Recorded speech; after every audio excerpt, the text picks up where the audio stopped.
Leni benye o nile loko. Esiku dede asiko yi. Hello everyone, it's Adironke again. I hope your day is going well.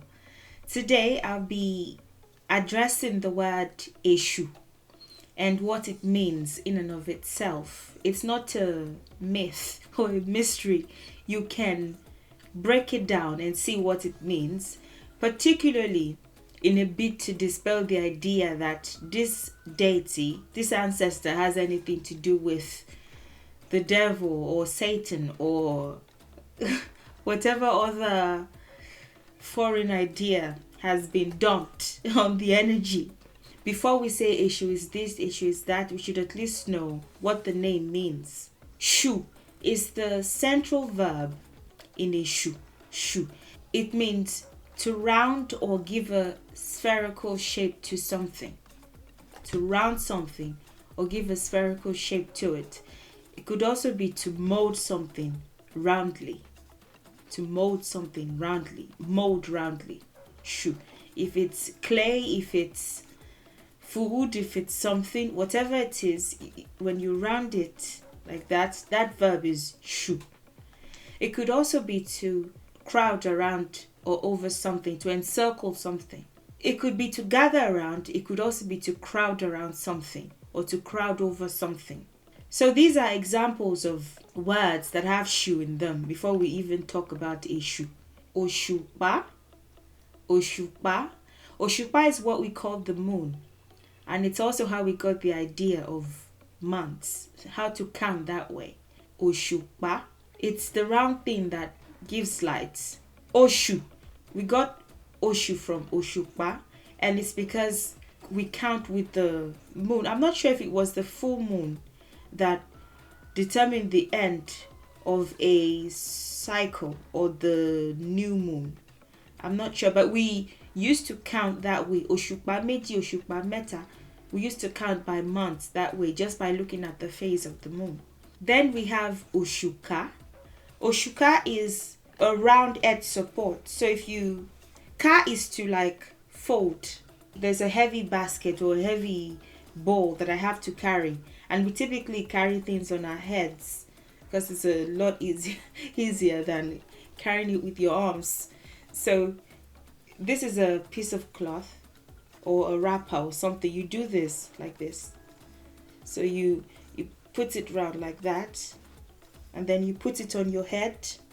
And then you carry whatever it is that you need to carry like this. It could be a bowl, it could be something. You put it on your head and you walk. That way you can do other things with your hands. So we call it Oshuka.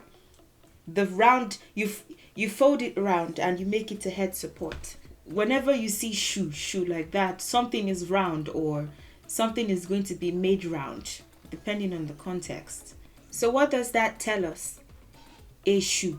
That noun would be the one who, because we're referring to a person, the one who rounds or gives a round shape to, or the one who molds. The one who rounds or the one who molds. That's what the word is in and of itself. We can now try to understand what that is, or what our ancestors were thinking when they determined that Eshu would be a suitable name. Balance, cause and effect. These are things that we associate with Eshu. You could, just with that name, already deduce or confirm, more like, that Eshu molds a person to be well-rounded and respectful of the laws of nature. You want to stick your hand out. You want to do something beyond your boundary. You want to infringe upon the right, and not in the human sense. It's, a lot bigger than that. You want to hurt somebody. You want to do what you're not supposed to do. You want to be where you're not supposed to be. And again, this is not, be home by 10. It's not at that level. Higher laws of nature and balance. Eshu rounds you up and curbs your excesses. It's almost like the human incarnation involves a little bit of schooling. You do something wrong, you get punished for it. You do something right, you get rewarded for it. And if you do what you're not supposed to do, there would be an effect. If you do what you're supposed to do, there would be an effect. And it's also not an immediate effect many times. Echu is very passionate about balance, about impartiality, and about justice. There are a couple of things that we can say, about the energy here and there, especially from the Odrifa. Really, the main thing that we should be referring to as far as stories are concerned. Stories that were passed down to us orally from our ancestors. When people want to get justice for a wrongdoing or something, they typically go to Echu. They say, I feel lo be Echu lo we. They want to ask for Echu's interference just because they are aware of the no-nonsense aspect of Echu. As kind as Echu can be, Echu is also very disciplined. I gave a bit of what I know in the Elegba and Elegbara videos that I've made in the past, just like this, so you can refer to them, and I'll link them.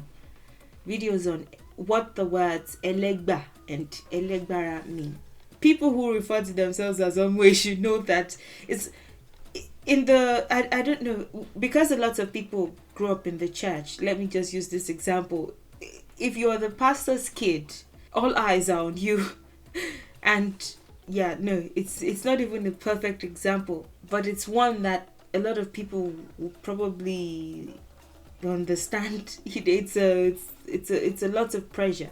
Anyway, it's almost like calling yourself Omo Batala, or even being Omo Batala. You know that to whom much is given, much is expected, as far as the application of wisdom and really patience is concerned. It doesn't mean that you get away with any wrongdoing that you do or any overstepping of boundaries that you do. As we all incarnate, I suppose it's very likely that one person would want to, perhaps in a bid to make their own incarnation easier, perhaps out of not really recognizing the higher picture, there's the likelihood to hurt somebody or trample on somebody, to put it lightly, in order to get where we need to go. But it always backfires. It may not be immediately. You see, many people get to the pinnacle of their lives, and everything just comes crushing down just because of one little. There are so many examples in Hollywood, and everything comes crashing down, and the legacy that they leave behind, that one thing ruins everything that they thought they were, or everything that they thought they had achieved. I was saying it in one video that Echu's energy is very much like that of police interrogators, and Echu, you could think of Echu as the law enforcement agent, not even police officer, because when you're thinking of the typical human police, you may not necessarily get it. Somebody who enforces law and balance, that's Echu. They use logic. You think you've gotten away with something, but then you reap it at the time that you least expect. With the police interrogation example, they use tricks to make you say what you really don't intend to say, or what you prefer to hide, just by making you comfortable enough to think that you're making sense, that you're successfully deceiving them. If you watch a lot of, well, you don't need to watch a lot, just a couple of true crime videos or something, and you watch just police interrogation videos, especially the ones that have narrations, you see how they deceive the person to think that they're making sense, but they're really not. Echu's energy can very much be like that. Another thing to emphasize is that Echu is very empathetic, very, very empathetic, and there are scenarios, oriki, different things that allude to that empathy. Very passionate about justice. Once you introduce Echu's energy into a situation that seems unfair or unjust, then you'll be quite surprised how far they can go. So we refer to Echu as Oba Elekun Sokun Ki Eru Ba Elekun. Obelekun Sokun Keru Obelekun. Elekun Sokun Láàróyè ń sun ẹ̀jẹ̀. ẹlẹ́kún sunkún láàárọ̀ sún ẹ̀jẹ̀. Ọba onímí ṣu imí, kí ẹ̀rù ó ba onímí. Obonimi shumi keru obonimi, if you combine these words. But this, I tried not to do too much combinations, just so that you can see the words that combine. Oba onimi shu imi, ki eru oba onimi. Obonimi shumi keru obonimi. Onimi shumi la roye shufu. Onimi shumi la roye shufu. That means Oba elekun sukun, the one who cries with the crier. Ki ero ba elekun, so much so that they start to frighten the crier. If you're crying, Echu will cry with you, so much so that Echu will start to cry blood, and then you, the crier, or you, the person who needs their help, would be even somewhat frightened, like, I'm just crying tears. Issue, you're crying blood. That's how passionate. It's just our ancestors' metaphorical way of expressing that this is a very like sensitive, passionate energy, passionate about justice and balance. That's how passionate they can be. We also say obonimi shumi kiero obonimi. Imi is feces. Shumi is to excrete feces. When you're trying to gut out something negative from you, something you no longer need, and Echu joins in. Echu sort of cleans you through and through, joins you in the one who joins a person who is excreting in doing so much so that they start to excrete their intestines. It's metaphor. It's a way of expressing that this is a very passionate energy. When you're crying tears, she's crying blood. When you're shitting feces, she's shitting his intestines. Very passionate about justice. Won't necessarily take nonsense. Won't let you get away with wrongdoing or harming somebody. If you get away with it in this lifetime, you won't in the next. But typically, you get your reward in the current lifetime. So with the description that I've given, it's obvious that Echu and the biblical Satan or the devil are nothing alike. They have nothing in common. And we can blame the fact that people refer to Echu as Satan on this man, on someone like Jai Crowther, and the official Yoruba dictionary, the published version that came out in 1852, was like the very beginning of the issue, because it's what students refer to and what Europeans who were actively involved in the colonial education system, it's what they refer to. He wrote the definition of Echu as this: devil, Satan. And he used this instance, Echu koniwa ako ile resita, and he translated it this way: as the devil has no kindness of disposition, his house is made for him in the street by itself. That is not even a translation of Echu koniwa ako ile resita. The thing is, I don't know if this was an actual saying in the 1800s, but what this means is Echu koniwa, Echu doesn't have a character, is what that is. Koniwa doesn't have a character.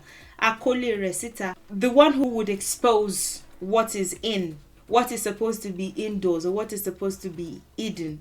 Echu would expose it. I suppose what that means is, even if you have a place in your house dedicated to the honoring of Echu, if you do something wrong, Echu will still ensure that you're exposed or that you reap the reward, the consequence of what you've done. It doesn't matter if you're giving Echu your breakfast, lunch, and dinner. You're giving that to that energy or expressing your love or honor of that energy in any way, shape, or form. Echu will still expose you somehow. You will still reap the reward. I think I misread that. Echu koniwa ako ile resita is what is in the dictionary, not ako. I read it as ako and I explained it as such, but it's ako. Echu koniwa, she doesn't have a character. She's not predictable. You can't say that this is what Echu would do or this is the person that Echu would side with, because Echu is the one that would weigh the options, the past and the present, and determine what the balance is, what the equilibrium is. Akoile resita. Eshu's home is in the street. You can't keep Eshu in your bedroom and say, Eshu, stay here so that you can side with me. Eshu cannot be bought, or bribed or camped, Eshu would prefer not to be in anybody's camp so that they can be impartial and just. They don't want to be ousted. But don't take it as, maybe perhaps you can't honor Eshu in your home, or no, none of that. But like the energy, you cannot house or camp or bribe or tie down to a place, So I think that's what I should have said. Akoile Resita is in the street. Doesn't necessarily live with anybody permanently. Eshu is also referred to as Onile Orita because we crossroads, right?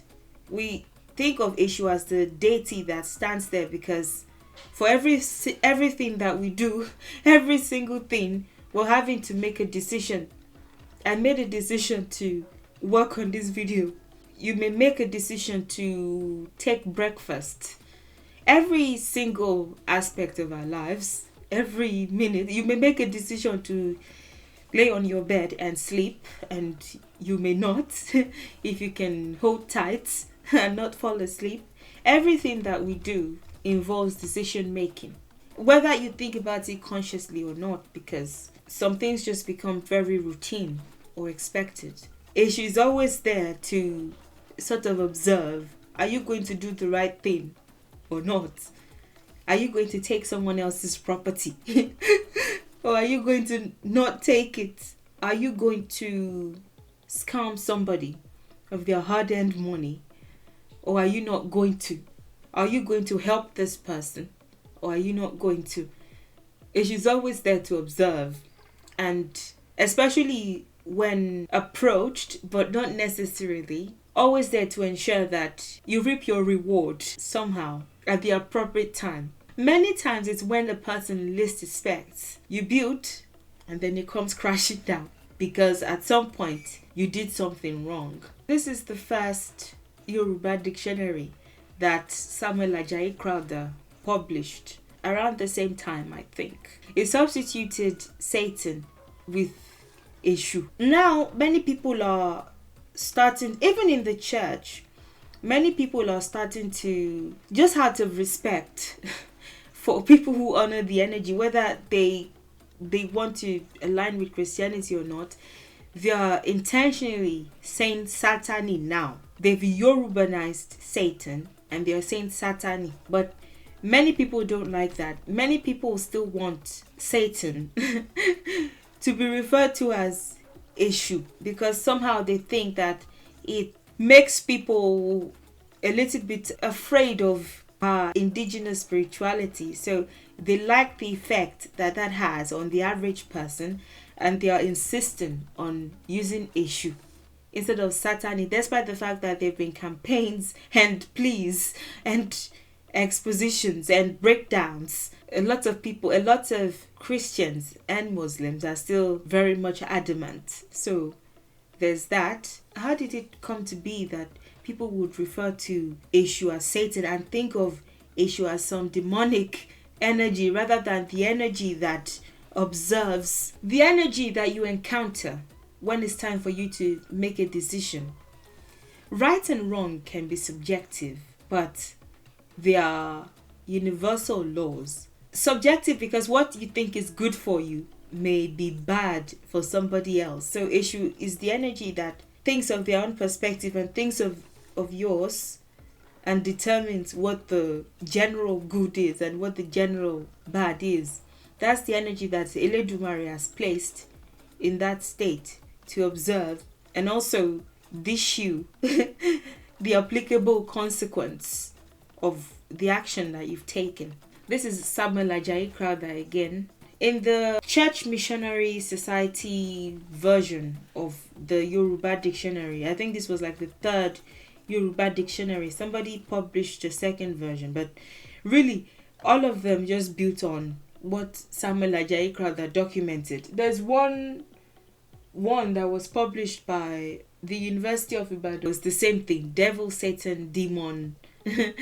Pretty much just had any negative thing that you can think of, and that's how they define issue. They don't bother to break the word down and let people see what the word is in and of itself, in a bit to understand what the energy is. I'm not sure what year this one is, but also there's this one. Satan, the devil, as the supreme power of evil. These things will never fail to make me laugh. The fear arising from abhorrence of his malevolence leads to propitiation. Offerings being constantly offered to him is generally described as buruku. Hence the saying Echu koniwa. Again, everybody's just copying and pasting from Ajayi Crowther. He's supposed to go about with a knobbed club with which he attacks his enemies. No, with which he disciplines and calls you to order. Not, why would he be attacking his enemies? This is so stupid. There is a strong belief in his power and readiness to confer benefits on his worshippers. And this accounts for the fact that the following names are borne by Yorubas. What? How does that account for the fact that people bear Echu B and Echu Baila and Echu Tosin? Is titled in reference to his evil aspects. I've defined what Elegbara is. Elegbara is the powerful one, the one that Eledumare has given the power to maintain law and order. There is no, Omo Oshun, and because Oshun and Eshu are cool, maybe I can get away with killing somebody, and Eshu won't mind just because, there are energies that are fond of each other. No, no. Or, I'm sure that Eshu and Ogun would work together to let me get away with this wrongdoing. No, there's no. That's why I said if you're going to refer to yourself as Omo Eshu, it's a lot of pressure on you to ensure that whenever you make decisions, you're making the right ones. Elegbara is the powerful one. It has nothing to do with demon or demonic messenger or demonized ancestor. That's why I don't recommend any dictionary. Whenever people approach me and ask me to recommend a dictionary, I don't. The definitions can be extremely ridiculous. I've seen some definitions that just made me laugh. So stupid. It's like I just want to do all I can to give you a negative presentation of this thing. Just like, believe me, this is bad. You don't even want to know what it really means in and of itself. That's what these authors tried to do. So, needless to say, we're going to need a better dictionary for sure. And also, they omit certain things. At least these ones include Eshu, right? They omit certain words or certain terms that are related to Isheshi, just so that you don't. Well, I suppose they wouldn't have known that at some point people will start to wake up from the effects of colonization and the work of the Church of England. But people are starting to wake up and realize, give us a definition, don't tell us how to feel about it. So I suppose in the next few years, some work would be done on making a proper Yoruba dictionary that would include all the terms that need to be included and with the proper definitions. I'm very hopeful that that would happen. There are things that can be done. Let me just include this. As simple as I want this video to be, things that can be done to, I don't want to say erupt Eshu's annoyance, Eshu's anger, but give Eshu a nudge regarding an unfair situation. It was done by ancestors. It's still done. The energy is thought to hate palm kernel oil. Palm oil good, palm kernel oil no. Back in the day, and even till now, when people want to nudge Eshu, like, see this unjust thing that is happening to me or that is happening to us, to our community, they would present that to Eshu and say, this unjust thing is happening. They may even frame it in such a way that it would be like, this person is hurting you by doing this to us because this is an unjust thing. There's a way that you can say it. But then people sometimes abuse it Perhaps I should have just kept it simple, but I'm going to say people abuse that. This is an energy that is thought to maintain balance and justice, regardless of whether you approach them or not. They are not stupid. But I suppose, perhaps because people who don't understand the energy think that the energy is daft, they present the palm kernel oil and tell Echu to side with them, even though they are in the wrong. And needless to say, those people tend to reap the reward of their stupidity. I've said all that to say that this is not an energy that you can bribe, or that you can say, oh, I feed you every day. I have a pot or a spot in my living room dedicated to your energy. It doesn't work that way. It doesn't work that way. Echu will round you, aki, or basho, giving shape to you, rounding you, curbing your excesses. That's one of the many things that Echu is thought to do. For every decision that you make, Echu is that energy of the crossroads. So you always have to ensure and really think before doing something. Really give it some thought. Is it worth it?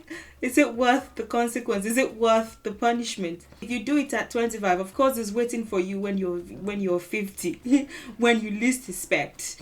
As opposed to our believing in hell, right? Believing, oh, you will.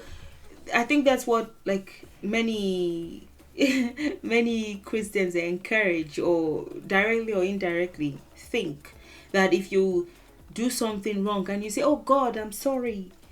And I suppose even the Bible gives the idea that it doesn't necessarily work that way. But I think there's a story about David who maybe took somebody's wife, or I don't know, killed somebody's husband so that he could marry her, and I think he lost the child for it or something. I think that really gives you a decent picture of what the Christian God is like.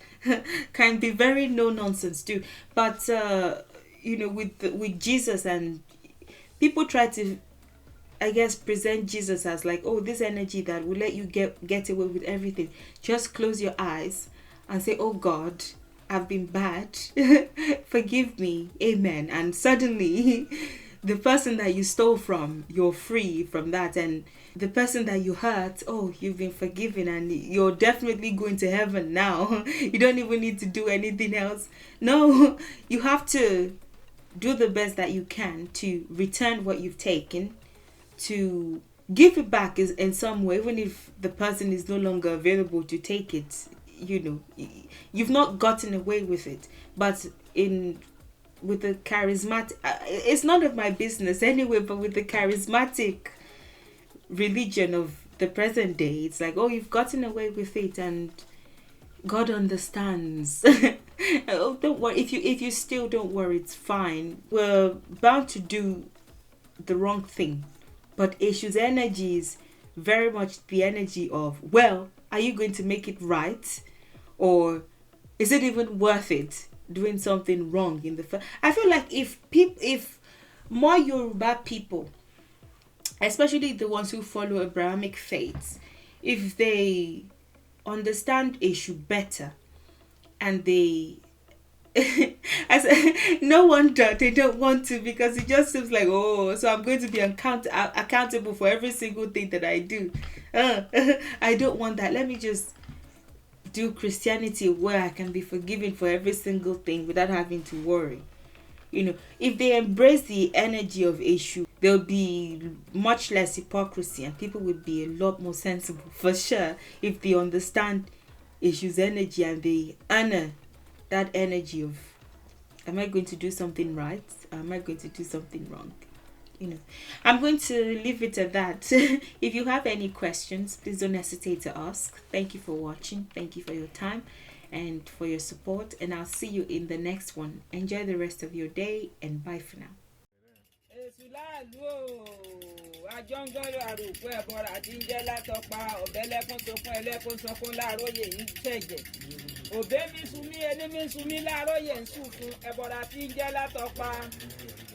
Echu mama say mi o.